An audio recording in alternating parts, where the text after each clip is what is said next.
The PlayStation Plus games for the month of November should be revealed relatively soon, and this is going to be a pretty interesting month of free games because not only are you going to get the traditional slate of free games, but celebrating PlayStation VR's 5th anniversary, there's going to be 3 PlayStation VR games that you're going to get as well. In this video, I'd like to take you guys through some games that I would personally like to see in the lineup. These are a lot of the games I already own, but I would just like to see them on PlayStation Plus because I think they would satisfy the PlayStation community, and I try to be level-headed in the sense that I'm not going to be asking for, like a game like Lost Judgment or Tales of Arise, games that just came out. I try to keep it relatively tame with expectations of what we typically see at a PlayStation Plus. So without further ado, let's get right into it. And to start things off, Sony has had a track record recently where they've been dropping recently released games or just brand new games outright on PlayStation Plus. So I was looking at the lineup of what's coming early November because that's usually what they do when the PlayStation Plus games go live.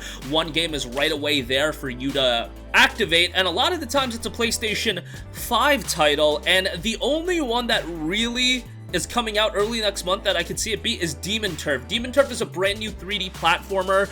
It's a game that's very, very quirky, definitely more on the comedic side, and it's a game that I could easily see fit in being on PlayStation Plus. It's not like a big budget title, but it's a game that I think people would look at and be like, hey, that looks like a quirky little platformer, maybe I'll check it out. I don't know if people would be completely satisfied by it because some of the PlayStation 5 releases that we got day one were like Oddworld Soulstorm, Control Ultimate Edition, Wreckfest, games that are a little bit of a higher budget, but we've also seen games like Maquette be on PlayStation Plus, so it's not that out of the realm of possibility that a smaller game would be a PlayStation Plus lineup. I offer you guys this just because, following the track record recently of what Sony has been doing with the Plus games, this would fall in line. However, it should also be noted, I think every single month since the PlayStation 5 has been released, there has been a game like this where it's a brand new release and it's dropping on Plus right away, except 1 month. Yes, 1 month out of the, 12 or so months, because we've had like Bug Snacks, we've had Oddworld Soulstorm, as I mentioned, Control Ultimate Edition, Maquette, Wreckfest, and I can go on and on.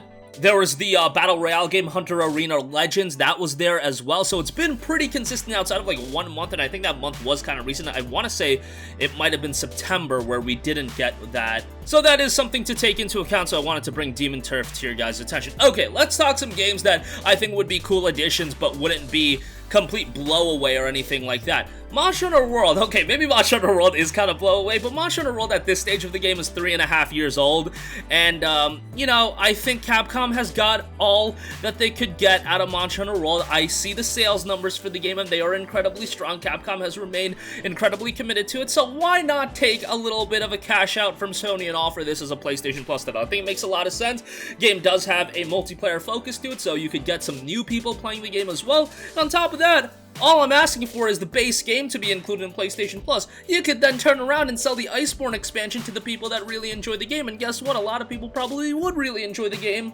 So not only is it an opportunity for Capcom to probably get a healthy check from Sony, if that's how the PlayStation Plus games work. I imagine that's how it works, that's generally how it works, but also it can be used as a promotional vehicle for the Iceborne expansion, which is already out, and then you're also talking about Monster Hunter Rise coming out on PC next year. You could use it as a promotional vehicle for that. You could promote Monster Hunter Rise on Nintendo Switch. You guys get the idea.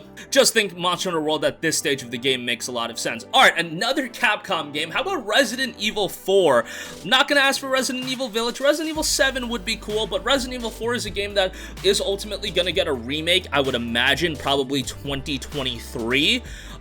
So why not let people get the original game? I know it shows its age quite a bit, but Resident Evil 4 is such an iconic game that I feel like if you offered it as a PlayStation Plus game, people would still have a healthy level of excitement for it.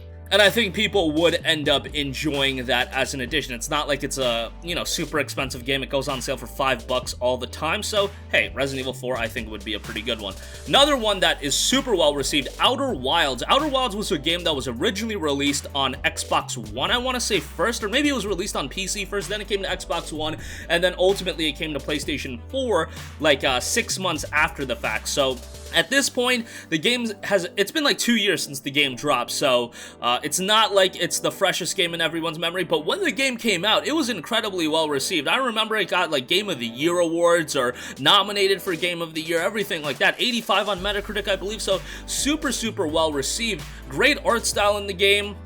And again, at this stage of the game, it's not a game that a ton of people are talking about, so I think as a plus title would get it back in the news cycle, and I think people would dig it.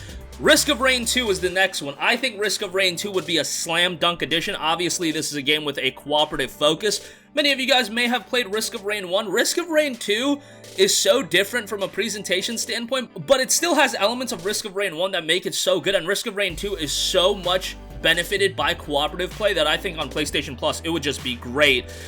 Very, very well received game as well here. This is a game that I initially got on PC when it went into early access, and Gearbox was being nice to people where it was like an early access. You would buy the game and you would get a free copy that you could gift a friend, so it was really easy to get a copy of this game back when it was in early access, but then it made an immense amount of progress in early access, made the transition to PlayStation 4, has been very well received since. As a plus game, I think people would be very happy with it. Okay, so those are the traditional PS4 and PS5 games I'm going to throw out. We are getting 3 PSVR games, so I got some titles for you to think about potentially being PSVR games. Moss, I think, would be a pretty cool title to have here. It's a pretty charming little game. More of a casual platformer, but it's a game that, you know, you don't have to, it's not too difficult. It's a game that anybody can really get into and play really good. For anybody of any age, anybody can really get into it, so I'll give that as an option.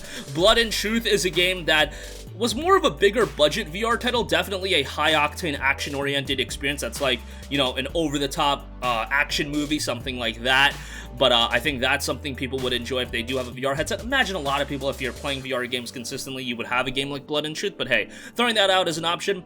Gotta give a mention to Beat Saber. Doing it for you, my boy. I know you in the comments section. Beat Saber, hook 'em up, Sony. It would be great to see Beat Saber. Obviously, Beat Saber is also one of the most iconic VR games that is out there. It made waves on PC initially, made the transition to PlayStation 4 as well. Would love to see Beat Saber, and obviously there's a lot of iconic music in here. I mean, there's an Imagine Dragons music pack, Panic at the Disco music pack as well, a Green Day music pack, so you're talking about a very well done and very unique music rhythm title with a lot of iconic music. People are definitely going to get behind that, and I'll also give a mention, one final one, to Seriento VR. That came out a few years ago, kind of went under the radar as far as VR games go, that I think I would have thought would resonate with a lot of people. Thought this would be it. It was received strongly by the people that played it. 78 on Metacritic, but a slick sword fighting action game sounds like something that would be right up the alley of VR users. I think that just kind of goes to show that maybe there's not a large quantity of people playing VR. Obviously, the Half-Life Alyxes and the Beat Sabers of the world are going to get a lot of attention, but a game like this fell a little bit under the radar, so it would be cool as a VR title. But that's going to do it for me. Again, that's just what I'm throwing out. These are games I think the PlayStation audience, one, would be okay with, and then also I think, you know, they're not over-the-top asks. They're not, you know, I'm not asked for Ys 9, even though that came out back in February.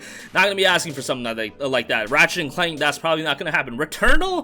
You know what, Returnal's not the craziest thing in the world, but I don't think that's going to happen either, just because I think that would actually kind of upset people that bought it for $70. I think we're going to be a ways away before we get those $70 releases on PS Plus. But that's going to do it for me. Let me know all your thoughts in the comment section down below. Thank you for watching, and goodbye.